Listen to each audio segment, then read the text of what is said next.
It's Homer Simpson talking to Marge, and he's like, Marge, where are we? We're in Cuphead World. Cuphead, I thought this was Sans Undertale. Yeah. Oh, fuck, we're recording. Oh, jeez, hey. I didn't Hey, know guys. about that. Did you know? They were No, I recording right now? didn't. No, shit. All right, welcome, guys. Welcome back to the Bad Take Delete show. It's a show. me. It's you. Daft and I. We're back It's at the us. show. What have you been up to this And- week? We'll just start with that. Like, what have you been up to? What have you done that's interesting and noteworthy that can engage the viewer? I don't know. I mean, I've been playing Mario Wonder just recently. It just turned What'd you that think of off. For, like, What'd you think? It's fucking awesome. I have a soft spot for Mario games. I don't play them super often, but whenever I get my hands on one, it's like my entire month. No, I get that. I mean, like, they don't come out too often, so Yeah. it's like, well, unless you play like the sports ones, you know what I mean? Ugh, You like the Toadstool golf one that they have. not a fan of that one. What about here? Let me read some. The tennis one. They I play am a tennis. fan of Mario the tennis one. That is a good one. Mario. What about Mario Hoops 3-on-3? No. You didn't like Mario that one? Hoops 3. I wasn't a big fan of Mario Hoops 3-on-3. That was a 3 out of 10. I've been playing Quake 2 on the Oh, PC. how's that? Never played it before. I'm like, oh, I bought this as like a pack where it's like, buy all the Dooms, buy all the Quakes for like $10 or whatever. It's hard. It's making me move a lot. I'm not used to that for shooting games where it's like, oh, you gotta run, you gotta dodge, you gotta jump, you gotta swoosh. You get the hang of it though. It's like you'll never go back. I've realized that if I am over a ledge and I see an enemy, I'm like, oh, I should probably kill him right now because they'll show up in a horde later. Yep. Just fucking go for it. My favorite thing is hoarding those quad points or whatever, quad damage things, because I see the bosses, quote unquote, and then I use one of those things and kill them in like 3 seconds, and it's like, oh, I guess we're done here. I guess the boss is dead. I gotta hop back on that. I haven't played in a while. But you know what else I've been doing this week? What? I've been binging Digital Circus. Have you been binging it? It's only one episode, only one pilot. Yeah, it was pretty easy to do. My friend really likes that show. Really likes it. Likes the soundtrack, which just released. He likes the show. What's the name of it again? What's what? It's the Digital Circus, The right? Digital Circus. The Amazing Digital Circus. The It's Amazing Digital Circus. Amazing. You can't just say it's the Digital Circus. Not to be confused with the regular Digital Circus. No, of course not. Like but- regular owl. Yeah, so that came out fucking like what, a week ago, a month A week ago. Let me check. A week ago. Like 9 days, which is a week. Yeah, it has fucking like 30 million views. 30 million views in such a short amount of time. It is the most viewed Glitch pilot ever. Glitch Productions is people who made it, by the way, if you want some research on that. I was confused when I saw that. I thought it would just go on Gooseworks' page. Let's actually get into this, because I've interviewed Gooseworks separately previously, and I've interviewed the CEO of Glitch. So let me describe to you, the people who don't know what this is. Glitch Productions is an offshoot of SMG4, and they make indie cartoons. And recently, with Murder Drones, and even this newest one, they've commissioned creators to make a new show. What they do is, they make one pilot, see if people like it, and they like it, they make more. And I think they're gonna fucking make more of this. Oh, definitely. This is gonna be it. It's a nice blend of colorful characters and intriguing mystery. Like, remember that Hello Neighbor thing where it's like, MatPat's gonna love dissecting this frame by frame. Yeah. But people are doing it like unironically, like they're having a good. It's been so good. If you go to Amazon right now, you can find bootlegs of the plushes that have yet to release. All right. Shit. That's how good That's awesome. You know, you made it when they have that. There was someone said when I did my plushie thing, someone was already selling it in like Vietnam for like a couple $100. Good question. If you specifically, JJ, if you're out in a flea market or even out like a mall and you see a JJ plush, would you buy it? I kind of would not. I would, but I would keep an eye on it. I would just want to see like the story that it tells. I'd follow it around like the Campbell Soup Can commercial and Like, just see where it goes. You're just gonna hang out near and go like, this thing? That's me. Do you want me to sign it? And they're like, no, that's okay. No. Oh yeah, like a fucking freak. Yeah, that'd be awesome. And the store clerk is like, stop citing things. Get out of here. Leave. You're devaluing it. Stop seething on the fucking doll.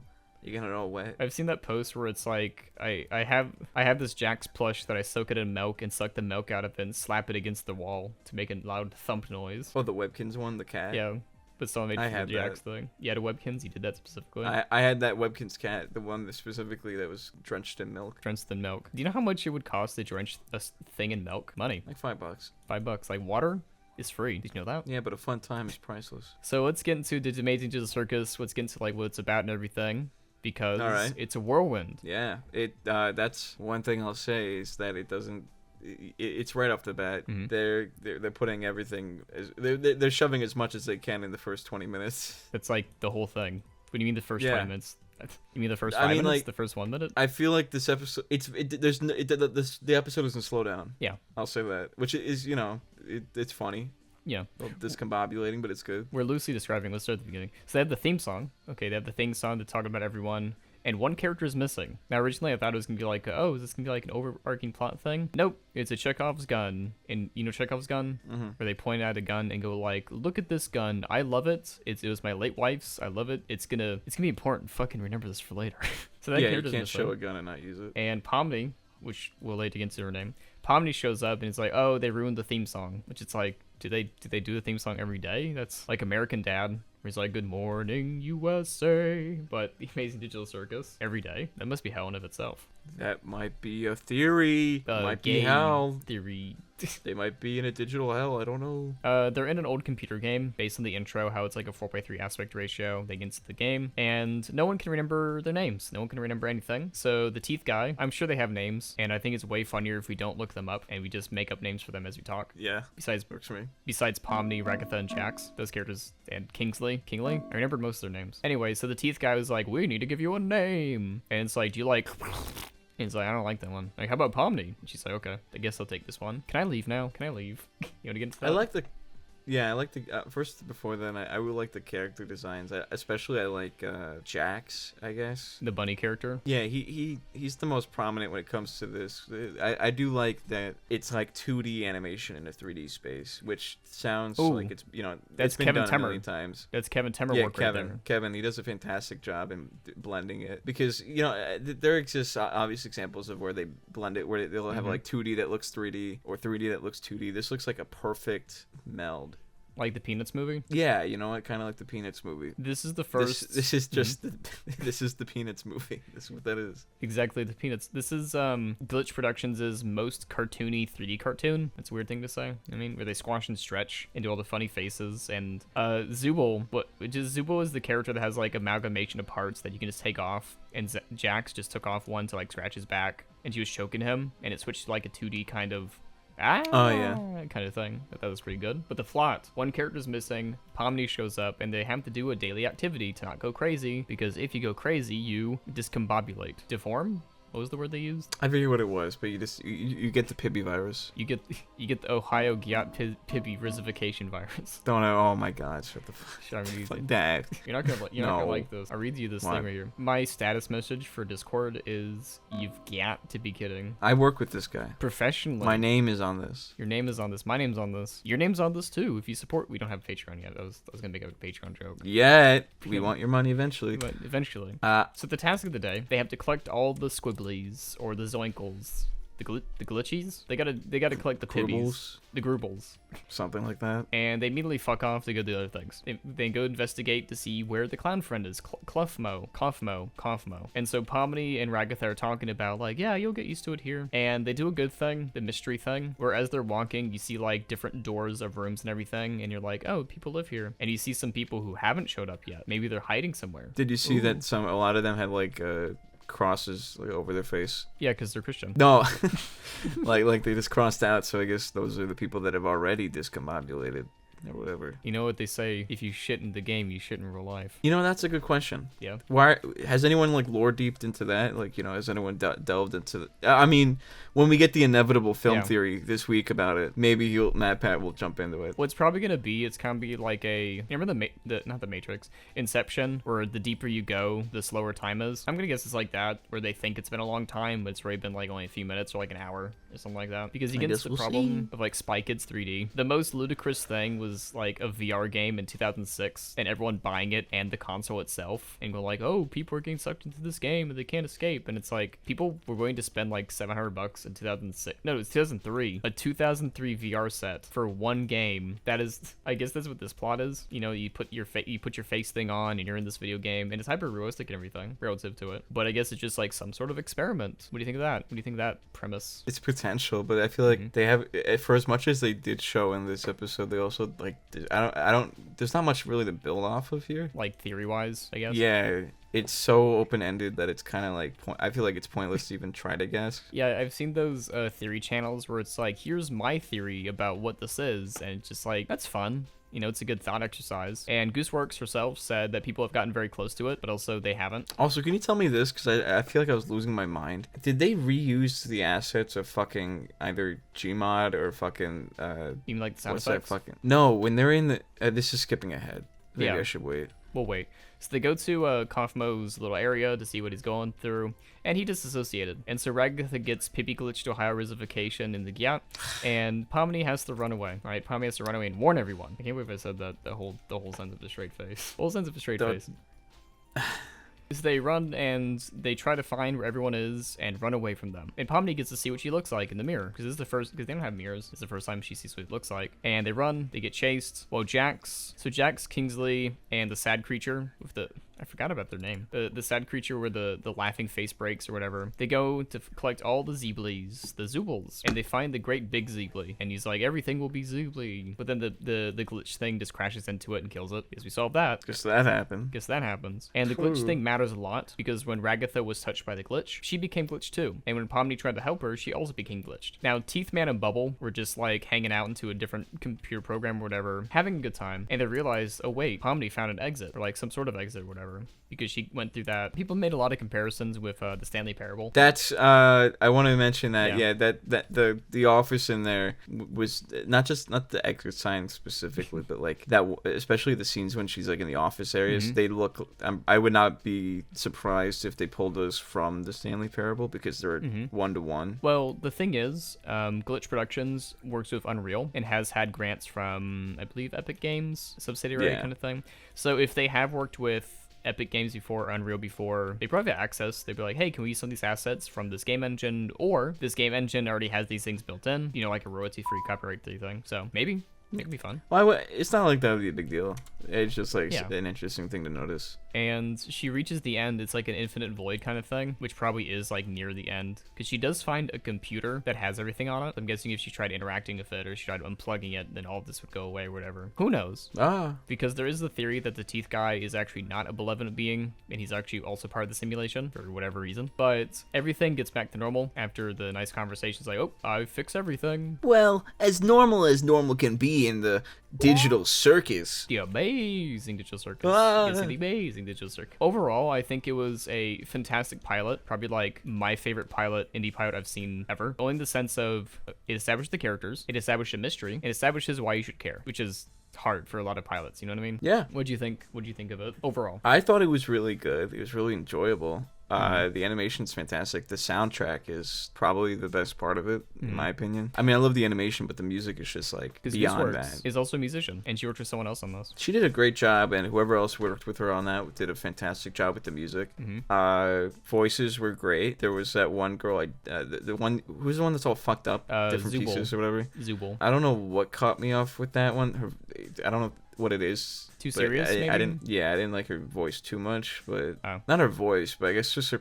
I don't know. Her character just annoyed me. I don't know why. She like spoke like 5 times. From her perspective, she's the most fucked up character, and she falls apart very easily. So I guess like I'd be a little mad too.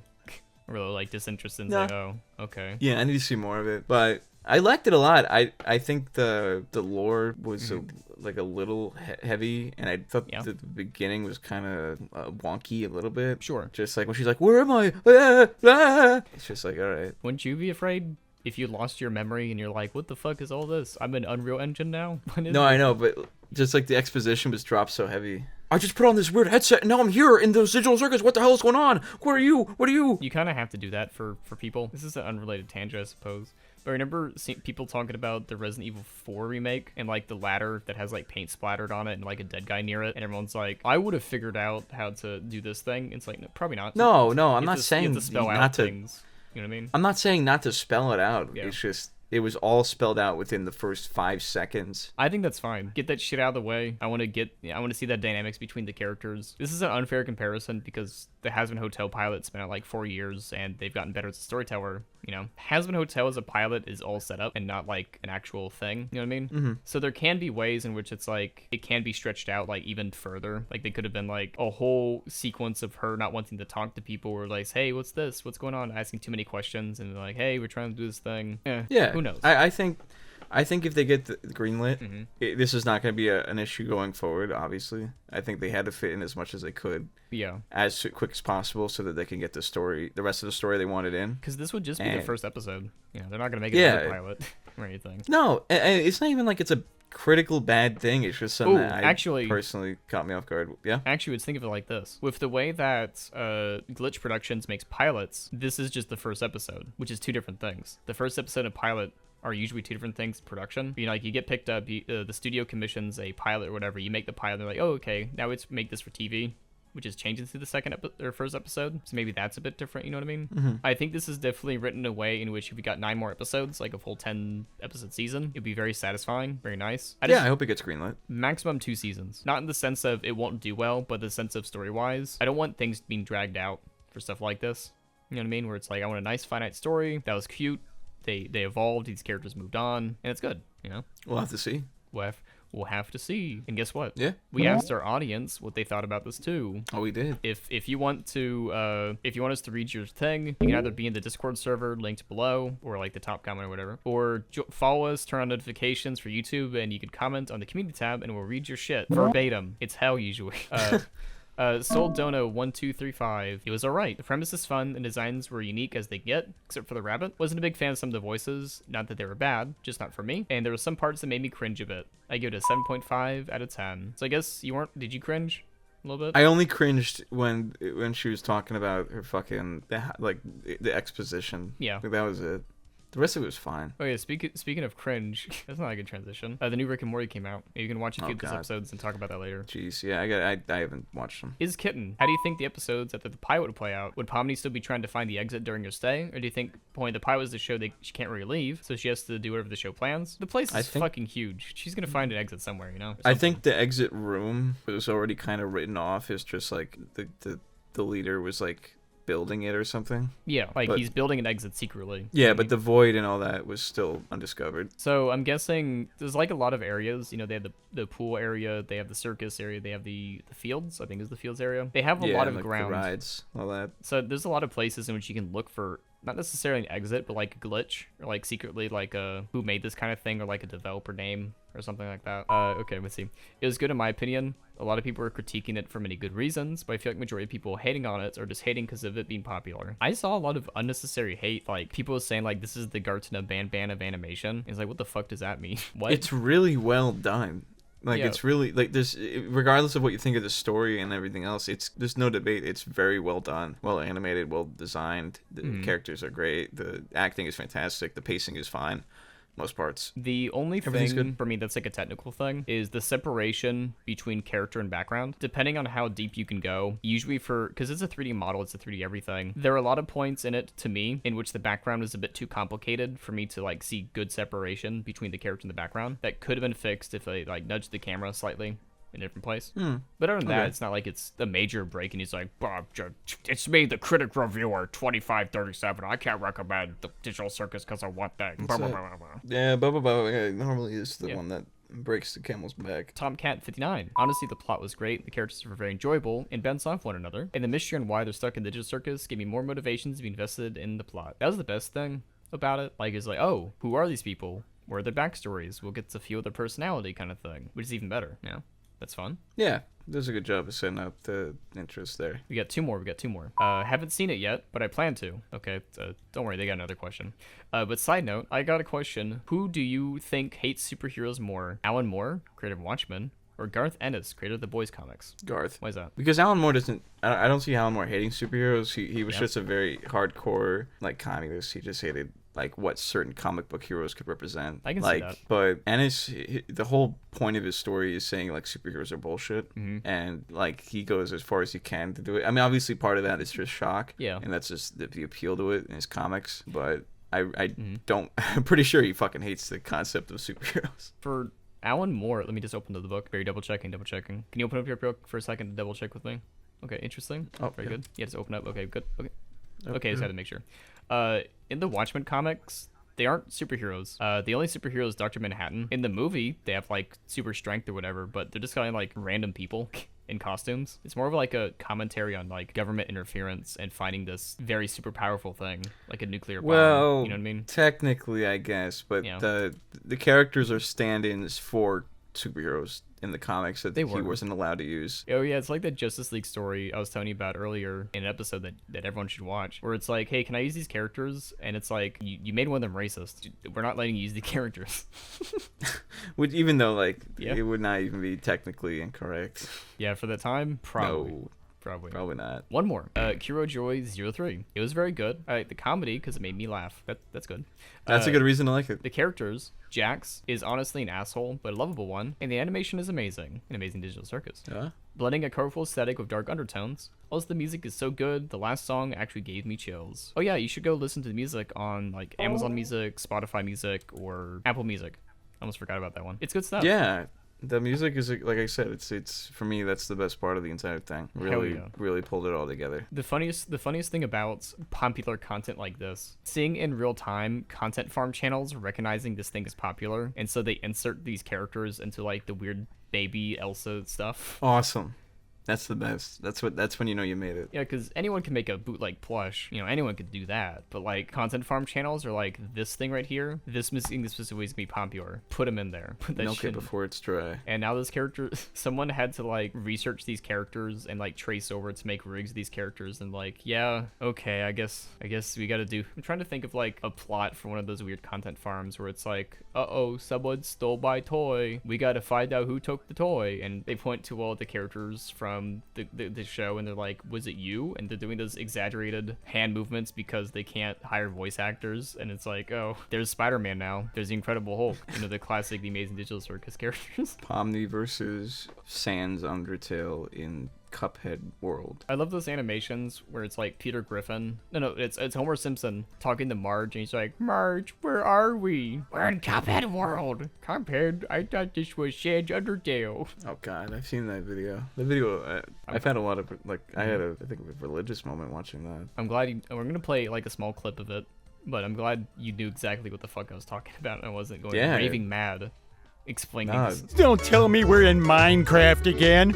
I hate Minecraft. The internet, you'll surf the internet and you'll just find people you didn't think exist. Yeah. And opinions that you didn't think could ever be formed, and they're just there, just waiting to be found. Yeah, there was this, I'd have to find it and show it to you, but there was like this series called American Hero or American Man. No, on YouTube. I love that show. I love that show. Made by one guy. It's made by one guy, and it looks like American Dad, but he has bad mic quality. But it's very funny. Like it's. He just traces over them. I love it. Yeah, we'll play a clip of that too. Very fun. What the hell? What the hell are you doing here? What are you doing here, stupid motherfucker? I love the unnecessary cussing. But anyway, that was the Amazing Digital Circus. Guess what we're talking about next week? Guess we're talking about next week. What? The FNAF movie, because it comes out. Scary Halloween. It's very scary. Actually, Scary. By the time this releases, Halloween will be out. Are you doing anything for Halloween? Watching Five Nights at Freddy's. Maybe, next year we'll do a Halloween episode. Yeah. Scary November. Scary November. Ah. But anyway, thanks for watching, everyone. Goodbye. Goodbye, everybody. Woo. Goodbye. Goodbye. Bye. Bye.